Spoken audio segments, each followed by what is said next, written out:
Finding an activity to do with your child that challenges and pushes you both to be better, that builds character, and is something you can learn together is a fantastic thing. At Okamikai Martial Arts and Fitness, we thrive on positive feedback from our students, so you can just imagine how happy we were to hear from Jessica and her daughters as they gave their thoughts about our classes. Classes are always fun, and I always learn something new. Fun and learning, all while getting out and getting active. That's one of our goals, and according to these amazing ladies, we're doing our job and doing it well. I see the excitement and the joy that they have to go to class to learn and improve. Contact us today to find out what everyone is talking about. Our family can't wait to meet your family. Okamikai is my favorite place to be. Okamikai Martial Arts and Fitness. Check us out at okamikai.com. Everything is my favorite thing to do in class.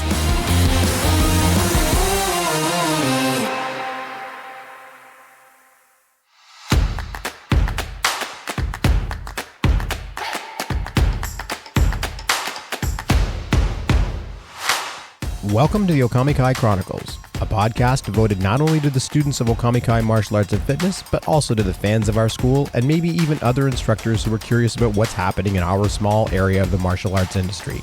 I'm Shihan Campsall, and I'm the chief instructor at Okamikai, which is located in Uxbridge, Ontario, Canada. In this episode, I talk about what has become a sensitive topic among martial artists, and that is what is the appropriate age for someone to be granted a black belt rank. I try to tackle that by explaining how we do things at Okamikai and why we try to do our best to put systems in place so that we can give credit where it is due, while also trying not to insult those who've come before us. We must create the future while still respecting the past. I'm hoping this episode encourages and supports that ideal. Before I unpack this, I just want to say that I am one man, I have one opinion, and if my opinion differs from yours, then I think that that's okay. It doesn't mean that the whole martial arts industry or everything that we hold dear is going to go into the toilet. So let's just throw that out there. The reason why I'm saying that disclaimer is because I know this is a sensitive topic among martial artists right now, and that is, what is the minimum age for someone to become a black belt? And I think, just to bring people up to speed, so basically it has been widely considered that you needed to be at least 16. This was for a long time, that you needed to be 16 in order to earn a black belt rank. That schools could not give you a black belt unless you had hit an age of majority. And usually most systems agreed that it was 16. And part of the reason why that was because they believed that the physical skills and your maturity matched at that age. I am not totally sure who came up with the idea and said that it was 16 and that's how it had to be, but nonetheless, that seems to be the well-accepted time frame. So let me just basically explain how we do things. So we have black belt ranks that we give to anyone who has sorted through our Q belt curriculum. So yes, we do have a little Dragons program, and that's for 3, 4, and 5 years of age. And basically what we do is we put them through stripe systems for that age, because all we're doing is we're putting them in a structured activity and we're teaching them physical skills. At about 6, we will move them into the youth program. So the youth program actually starts allowing them to acquire Q belt ranks. And those Q belt ranks, so we have an 11 Q system. So basically they work from white belt to yellow advanced, and then orange advanced. And basically there's 11 levels there. And then once they're ready, I will grant them the ability to test for black belt. And so I'm looking at their physical skills. I'm looking for their physical ability. I will look at their maturity in the sense of what their personality and their character traits are like. But I do not look at their chronological age.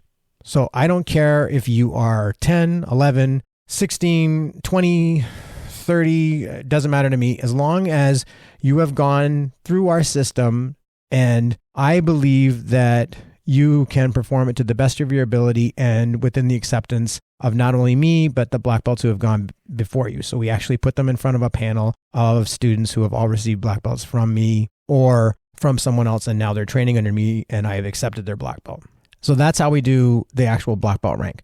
They have to have that black belt for at least a year, and they have to be a minimum age of 16 before we give them a teaching title. So basically the way we indicate that is that the student will have a white gi and they wear a black belt. And then once they have their teaching title of sensei, they have to have had that black belt for at least a year, and they had to be 16 years of age. And there's also like, are you teaching?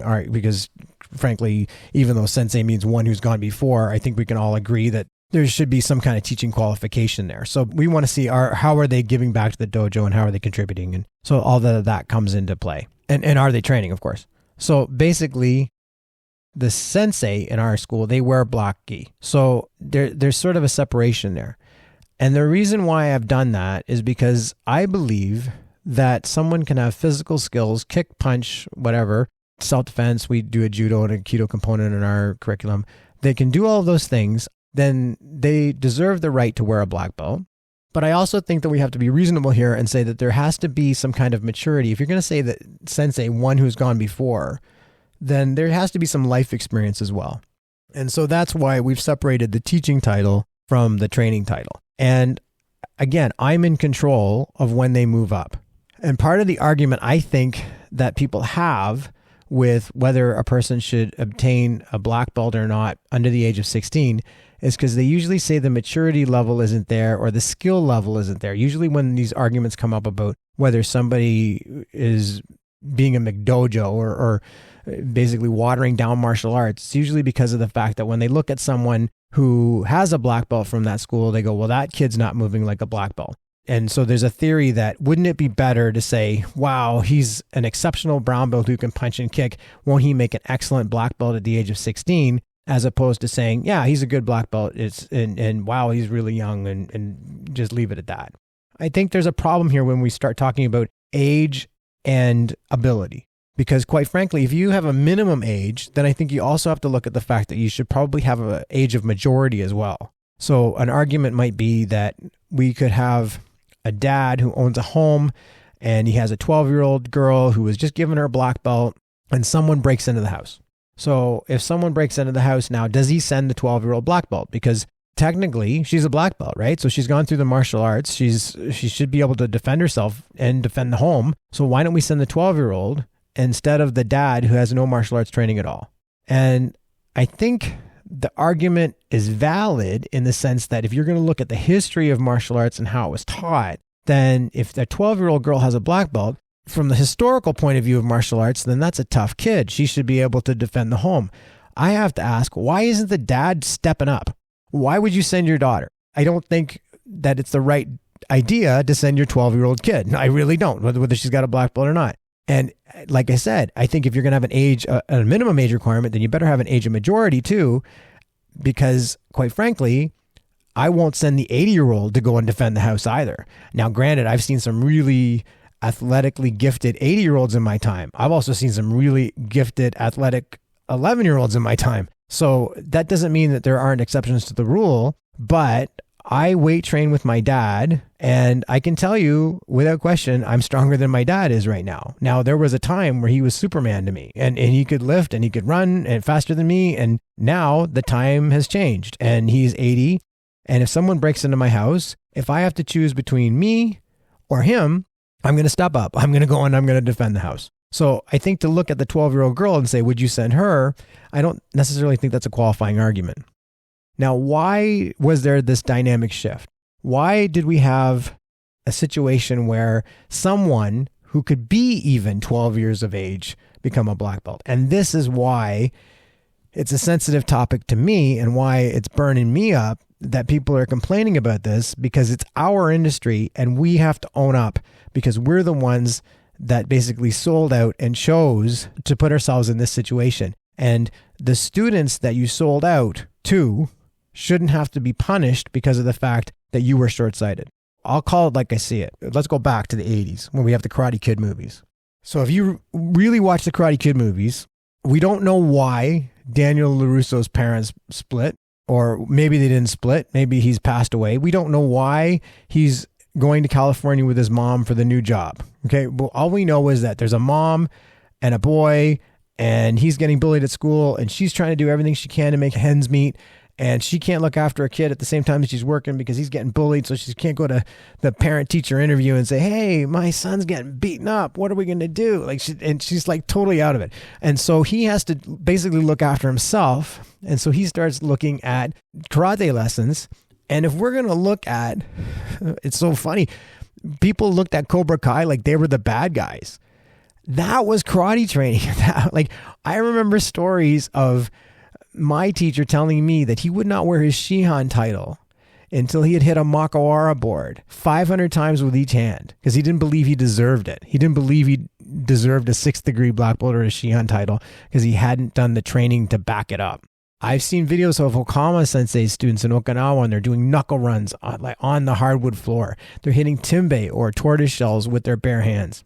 There are videos of Kubota Sensei down in California hitting steel bars with his hands. The Senshusei course in Tokyo, Japan from the Yoshinkan, basically it's the Japanese riot police course. They have to do 1,000 break falls at one time. Shiandai Graham Stewart told me one time that when he had to do it, the students that were in his class would put maxi pads on the back of their dogi because they couldn't train in a blood-soaked gi. And that's what would happen. Your back would go so raw from doing so many break falls. They did Sawari Waza, kneeling techniques for a month straight. All your stuff is on your knees. I'm sorry, but our school does not teach like that. We do not train at that level. And if your school does train at that level, I'm going to take a risk and say that you probably have less than 100 students, maybe a little bit more than 100 if you're really good at marketing and business. But if I tried to make my kids hit steel bars with their hands, I think my parents would be packing their kids up and going to another school. If you look at the old Karate Kid movies, like I said, that old Cobra Kai type version, fear does not exist in this dojo, does it? No, sensei. Like that kind of the jumping up from Seiza position, like that was all real karate. That was the way it was taught. And so if we're going to look at who was the bad guy in that movie, okay, then we might as well say it's them, but that was really hardcore karate and that's why they're the bad guys. Well, let's look at Daniel LaRusso's first karate lesson. It was trimming a tree. So we don't do that either. But maybe we should. Maybe I have a garden in my backyard. Maybe we should have students come over and do my pruning. But anyway, the idea of the two styles, somehow martial artists as entrepreneurs started realizing that we could teach younger kids. And our own program, like I said, we have a Little Dragons program, 3 to 6 years old. And yeah, we'll teach them. And originally it went from, we only taught 6 and up to, I had a woman who basically said, would you be interested in teaching 4 and 5-year-olds? And I said, no. And she said, well, would you be okay with me doing it?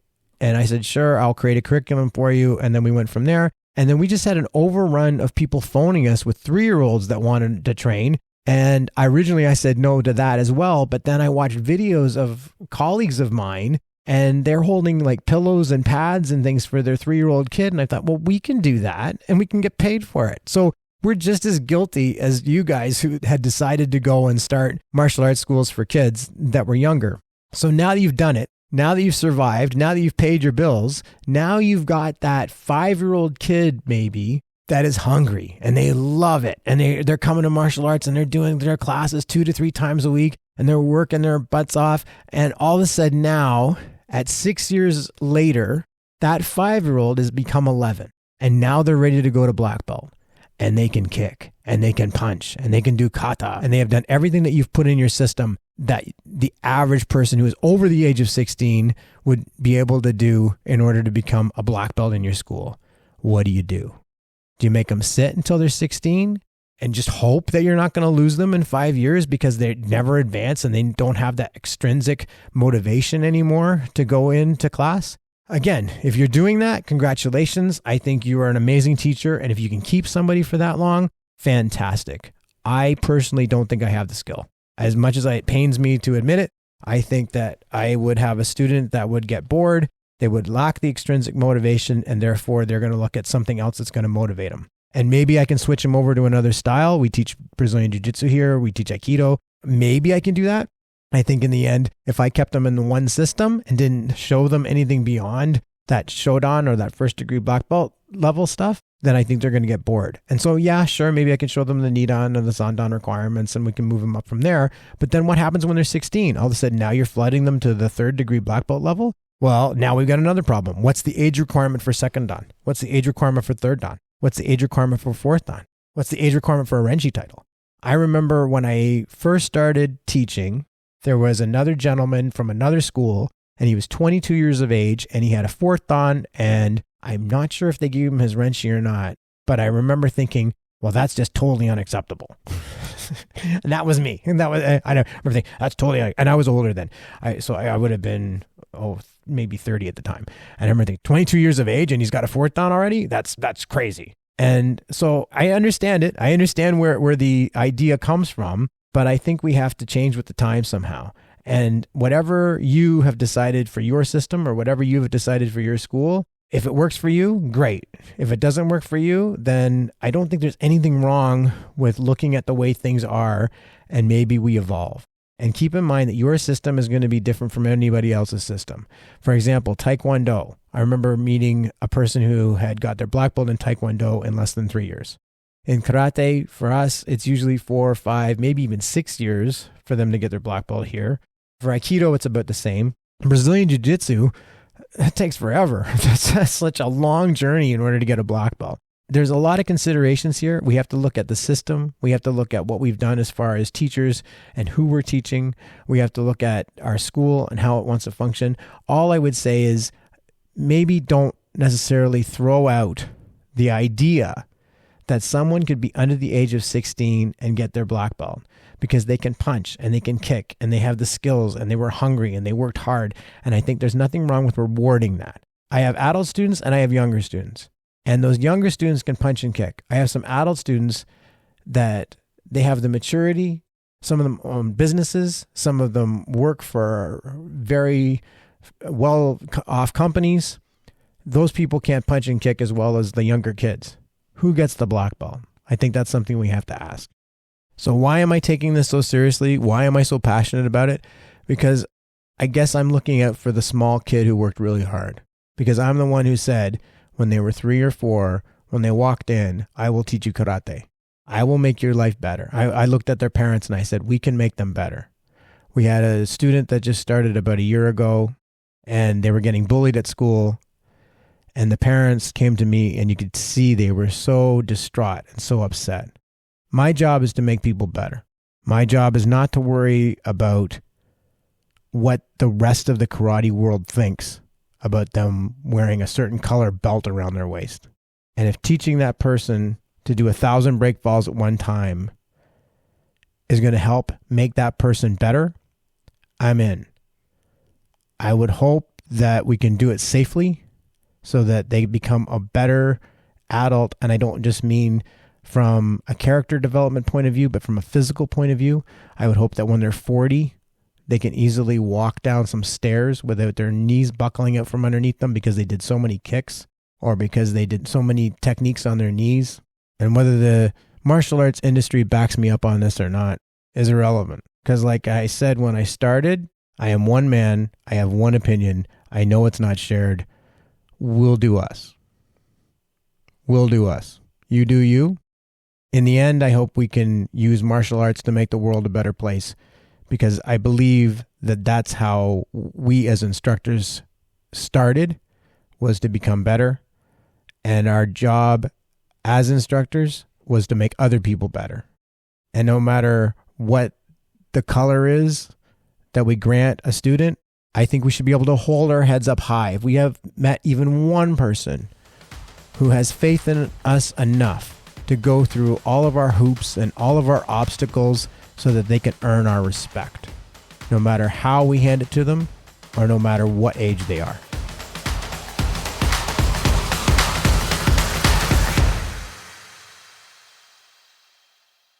This has been a Campsall Broadcasting production. Fear does not exist in this dojo, does it?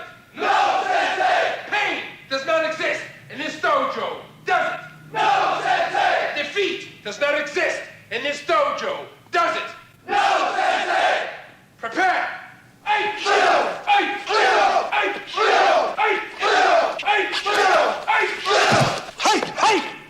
You lose concentration of fighting your dead meat. Yes, Sensei. What? Yes, Sensei. Get up! Give me 60 push-ups on your knuckles. Come, you try. No, I don't know how to do this stuff. No, sit down. No, I may mess it up. I don't want to mess it up or something. Close eye. Trust.